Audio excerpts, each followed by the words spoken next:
Hey guys, welcome back to my YouTube channel. ನನ್ನ YouTube channel ಹೆಸರೇನು ಅಂತ ನಿಮ್ಗೆ ಗೊತ್ತಿರುತ್ತೆ, ಪಾಸಿಟಿವ್ ಸೋಲ್ಸ್ ಕನ್ನಡ ಲಾಗ್ಸ್ ಅಂತ. ಈ ಚಾನಲಲ್ಲಿ normal daily routines, daily life, ನಾನು ಯಾವುದಾದ್ರೂ ಹೊಸ ಪ್ಲೇಸ್ ವಿಸಿಟ್ ಮಾಡ್ತು ಅಂದರೆ ಅದನ್ನು ವೀಡಿಯೋ ಮಾಡಿ ಅಪ್ಲೋಡ್ ಮಾಡ್ತೀನಿ. ಆ್ಯಂಡ್ ಇದು ಸುಮ್ಮನೆ ಹಿಂಗೆ ಸಂಡೇಸ್ ಯಾವ ಥರ ಇರುತ್ತೆ ಅಂತ ಅಂದ್ಬಿಟ್ಟು ಮಾಡಿದ್ದು. ನಮ್ಮ ಅಕ್ಕ ಮಗು ಬಂದಿತ್ತು. ಸೊ ಮಕ್ಕಳು ಇವಾಗ ಗೊತ್ತಲ್ಲ, ಟ್ಯಾಬು ಫೋನ್ಸು ಇತ್ತು ಅಂದರೆ ಬೇರೆ ಏನೋ ಗಮನ ಇರಲ್ಲ ಆಟ ಆಡೋಕ್ಕೆ.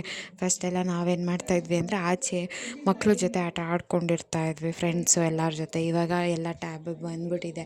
ಟ್ಯಾಬಲ್ಲಿ ಗೇಮ್ ಆಡೋದು, ಆನ್ಲೈನ್ ಗೇಮ್ಸು ಎಲ್ಲ ಅವ್ನು ಆಡ್ತಾಯಿದ್ದ, ನಾನು ನೋಡ್ಕೊಂಡು ಕೂತಿದ್ದೆ.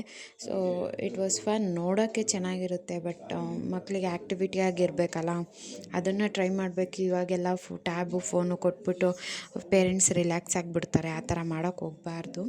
ನಮ್ಮ ರಿಲ್ಯಾಕ್ಸೇಷನ್ಸ್ಗೆಲ್ಲ ಮಕ್ಕಳನ್ನ ಫೋನ್ ಕೊಟ್ಟು, ಟ್ಯಾಬ್ ಕೊಟ್ಟು ಹಾಳು ಮಾಡೋದು ತುಂಬ ತಪ್ಪು. ಯಾವುದೇ ಸ್ಕೂಲ್ಗೆ ಹೋದ್ರೂ ಆ್ಯಕ್ಟಿವಿಟೀಸ್ ಮಾಡಿಸ್ತಾರೆ. ಸೊ ಅವನನ್ನು ಕರ್ಕೊಂಡು ಹಾಗೆ ಗುರುದ್ವಾರ ಅಲ್ಸೂರು ಲೇಕ್ ಹತ್ರ ಇದೆ. ಸೊ ಒಳಗಡೆ ಎಲ್ಲ ವೀಡಿಯೋ ಮಾಡೋಂಗಿರಲಿಲ್ಲ, ಹಾಗಾಗಿ ಜಸ್ಟ್ ವಿಸಿಟ್ ಕೊಡೋಣ ಅಂತ ನೈಟ್ ಹೋಗ್ಬಿಟ್ಟು ಬಂದ್ವಿ. ಬಟ್ ತುಂಬ ಚೆನ್ನಾಗಿದೆ. ಆ್ಯಂಡ್ ಇದೇ ಥರ ವ್ಲಾಗ್ಸ್ ಹಾಕ್ತಾಯಿರ್ತೀನಿ. ನನ್ನ ಚಾನಲ್ನ ಸಪೋರ್ಟ್ ಮಾಡಿ ಆ್ಯಂಡ್ ಲೈಕ್ ಕೊಡಿ, ಸಬ್ಸ್ಕ್ರೈಬ್ ಮಾಡಿ. Thank you so much.